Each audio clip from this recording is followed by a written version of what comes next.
my dear friend. Welcome to Nordic. Thank you so much. Congratulations. Good to see you. Thank you. How is it going? Oh, it's going wonderful so far. Even better now when you have a colleagues. Hello. Prime Minister, welcome. Ahlan wa sahlan. Congratulations. Thank you. For Nordics. Good to see you. Good to see you. How are you? Wow, wonderful group, huh? Yes. You have everybody here. So, We're thinking we should show you a little bit our booth. yes, please do. Please do.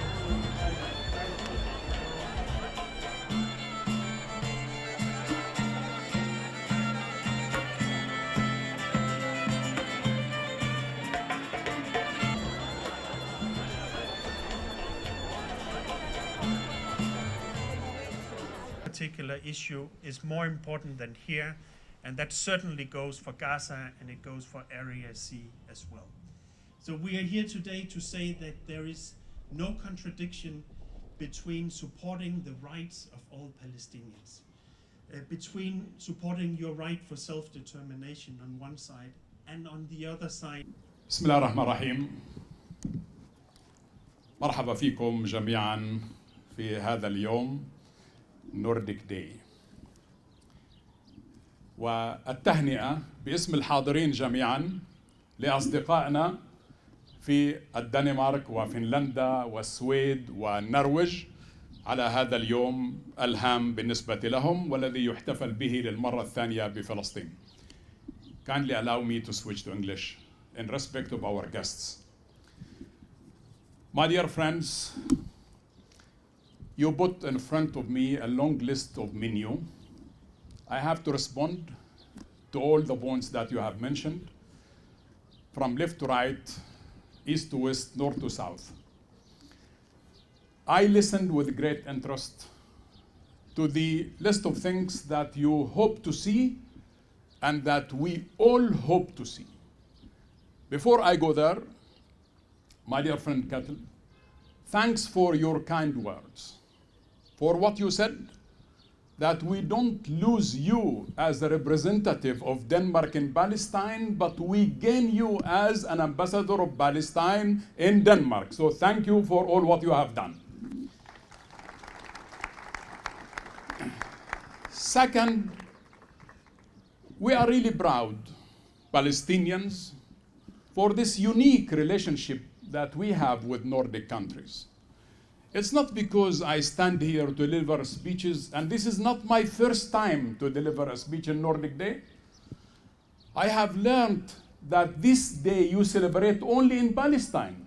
So well done. That Palestine has been a unifying factor for Nordic countries. And I hope this unity will radiate on Palestinians, on us, that we will have a unified front, and I want to assure you that we are working in that direction. Having said that, in the name of my fellow ministers who are present here and the dear guests, Palestinians, and also the guests of Palestine, I salute you for what you stood for. Nordic countries, in particular Europe in general, you have stood solid with international law. You have stood solid to protect human rights, and you have stood solid for a two-state solution in which a state of Palestine will materialize on the borders of 1967 with Jerusalem as its capital. I hear this loud and clear, and I know that you did work hard for that, and you believe in it. You, your colleagues in Europe and in the international community. Even the United States believed in that. Only one single country that is working to destroy every possibility of two states, that is somewhere there in the West. That is called the State of Israel. Israel is launching a systematic destruction of two states. Only yesterday, they announced the construction of 4,000 settlement units. Only a few days ago, where settlers did incurge into Al-Aqsa Mosque. Only a few days ago, when Palestinian child of 2 years old, who was killed sitting beside his father in their own car. only a few days ago that an old man was killed. And today, 162 Palestinian dead bodies are still kept in refrigerators. It never happened during Karakosh days or Pinochet or in any aggression regime and criminals ever to keep dead bodies of 162 Palestinians in refrigerators at minus 40 degrees centigrade. And some of them are still serving in Israeli prisons, keeping their bodies to finish their sentence. 431 Palestinians are buried in cemeteries that is called cemeteries without names and graves with numbers. It never happened in any part of the world, except here. Talking about water and environment, Palestinians are allowed to consume only 72 liters of water per person per day. Israelis and settlers, they consume 430 liters per person per day. And our dear friend, the representative of WHO is here. WHO standard explicitly states that a human being needs 120 liters per person per day. Speaking about children in Gaza, thank you for facilitating the presence of our people from Gaza to be here with us in this event. A month ago, I received 16 children from Gaza in my office. And I asked them, what is it that you found astonishing here in Ramallah? I was shocked when they told me that it is their first time to see a mountain. عمرهم ما شافوا جبل. And I told them, if we send 16 children from Ramallah to Gaza, their biggest shock will be for the first time to see the sea and sand.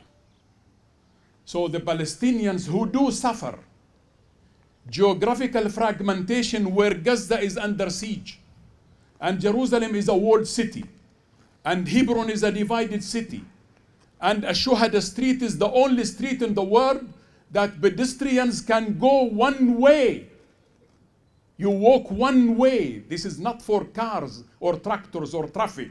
It's for human beings, pedestrians. You can go one direction, you cannot go back. So, my dear friends, if you are ranking number one in happiness, we are ranking number one in anger. We are angry against occupation, and we will continue to fight. And if Palestinians are proud of anything, we are proud in the spirit of resistance in each one of us. Because we know you made it with sacrifices. And we are here in the land where Jesus Christ was born. And we know what he said.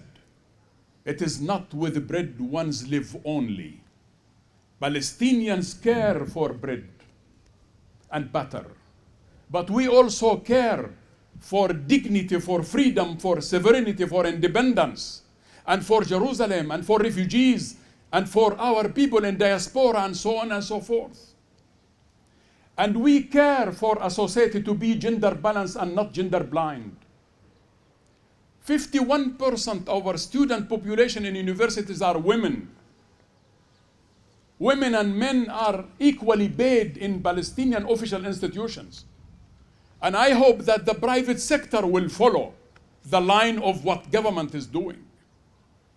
And so, my dear friends, while we are all here to celebrate this very distinguished day of Nordic Day, we are working to bring back to track the Arab Peace Initiative as a basis for any future political solution. Because today, it's very unfortunate that this American administration has left us in political vacuum. There is no political initiative. There is no peace envoy. The quartet is dead. And we have a criminal government in that part of the Mediterranean, the government of Israel, a number of ministers who were indicted for terrorist acts, a minister who wants to see a Palestinian town wiped out of earth, a minister who wants to delete the 1967 borders, a minister who wants to move from secular Zionism to religious Zionism, dictated by religious beliefs and so on and so forth. The struggle in Palestine is political and not religious. And we will all fight for a situation in which peace and justice will prevail. And we will not make it ourselves. Palestinians, they count on the international community and on your support. And I'm grateful that you brought the theme of today on environmental issue. I have participated in COP27 in Sharm el-Sheikh. When I was preparing my speech, I was told by our Minister of Environmental Authority, in which he sent me a note to say that 2.5 million trees were uprooted by Israeli settlers since 1967, of which 800,000 olive trees. So, my dear friends, we don't contribute to climate change disaster. We are living under the impact of the climate change. If you look at earth pictures, you will realize how ugly settlements are. You will realize that settlers and settlements are a rape of Palestinian environment. You will realize that sewage of settlements goes into the Palestinian valleys, destroying agriculture, polluting water, and making Palestinian environment in a totally different direction. In conclusion, I would like to say also the following. I heard you loud and clear when you referred to your son that he is enjoying the right to be a candidate or to vote in the next elections. I want to assure you that my son as well would like to vote in a national election. He did vote in student elections. My colleagues, they voted in Chamber of Commerce elections. Many of the people here, they voted in municipal elections. Wherever it is possible, we do have a Palestinian society that is very vibrant and that is very active. If any book that I have ever read 3 times, it's a book called Why Nations Fail. And nations fail when they become exclusive. A Palestinian society that's going to survive will never be exclusive. We are an inclusive society that does include men and women, handicapped, children, and so on and so forth. And also, I want to appeal to you that at a time when Israel had 5 elections in 4 years, Israel should not enjoy a veto against our right to have elections, including in all Palestinian territories with Jerusalem on top of it. Because we know, my dear friends, elections are political issues. And election is a political issue, is not a technical issue. There are people who come to us and say, why don't you vote online? The issue is not to hide myself in my bedroom and have a laptop and vote online. We need a political recognition that Jerusalem is an integral part of the state of Palestine. And according to the Israeli-Palestinian agreement, Palestinians in Jerusalem have the right to be candidates and voters. And therefore, exert your pressure and tell the Israelis, in order for you to claim that you are the only democracy in the region, you don't deny the right of the Palestinians to have their own elections. So I want to assure you, Palestinians by design, we are democratic creatures. We hope for a better tomorrow. Palestinian society is inclusive and it should be. and we will fight for our right for freedom and democracy. And this society, with the Ministry of Interior, we have 3,339 Palestinian NGOs registered with the Ministry of Interior. There are 42,000 Palestinians who work for NGOs. And therefore, my dear friends, when I speak about inclusiveness, I know exactly what I am talking about. Last point I would like to mention to you, because you also touched upon that, which is reform. You know that we have presented to the international community a reform agenda that has to do with public finance, local government, security, every single aspect of our daily life.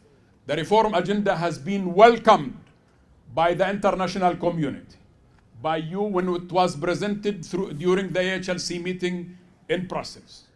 So, while we continue driving for the strategy of disengaging from the colonial dependency that has been imposed on us by the fact that we are under occupation, we are widening the productive capacity of our economy, and we work hard to provide better service for our people, and our reform agenda will be a top priority for my government under the guidance of our president. Thank you so much. God bless you. Shukran jazilan. Barakallah fikum. Shukran. Thank you so much, Your Excellency, and thank you everybody for listening to the speeches.